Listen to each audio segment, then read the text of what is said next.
வணக்கம். பாரசீக மன்னன் பத்மவியூகன் பற்றி நாம் பேச இருக்கிறோம். பாரசீக மன்னன் பத்மவியூகன் மிகச்சிறந்த ஒரு மன்னன், மிருகங்களிடம் பாசம் வைத்திருப்பவன்.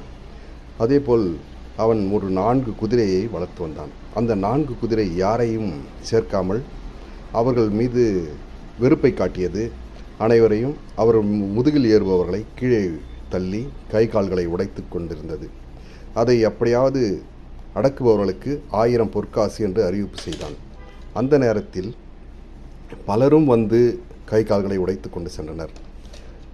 ஒரு சிங்கப்பெண் சித்திரலேகா அவரது அரசவைக்கு வந்து வருகை தந்தார். அவர் அந்த குதிரைகளை நன்றாக பழக்கி 4-5 முறை கீழே விழுந்து அதை சுதந்திரமாக திரியவிட்டு ஒரு பெரிய பவுண்டரி அமைத்தார். அந்த அமைத்தர அரசரிடம் வினவினால் மிகச்சிறந்த ஒரு கோட்டை மதில் சுவரோடு கூடிய அந்த 4 குதிரைகளையும் அடக்கி 4 குதிரைகளையும் நன்றாக சுதந்திரமாக அதை கட்டியிருந்த கயிறுகளை அவிழ்த்து சுதந்திரமாக திரியவிட்டால், நன்கு புற்களை மேயவிட்டால், அதோடு சேர்ந்து இவளும் ஓடினால், ஆடினால், பாடினால், அவரோடு அன்போடு பழகி அந்த குதிரைகளை இவள் சொல்படி கேட்க பழக்கிவிட்டாள்.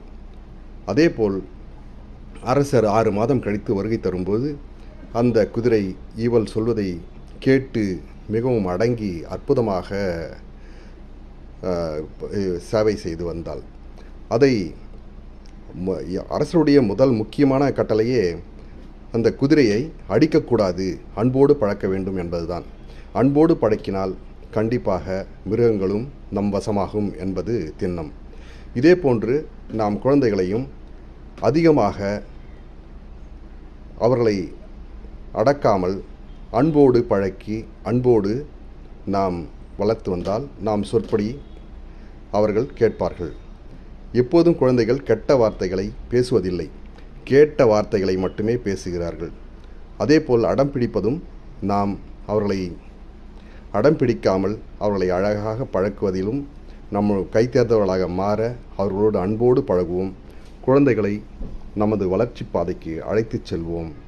அந்த பாரசீக குதிரைகளைப் போல நமது குழந்தைகளும் வெற்றியை எட்டும், நமது எண்ணங்களை பிரதிபலிக்கும் என்பது திண்ணம்.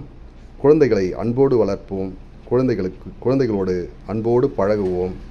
அன்பு ஒன்றே நிரந்தரமானது. அன்பே சிவம். நன்றி. வணக்கம்.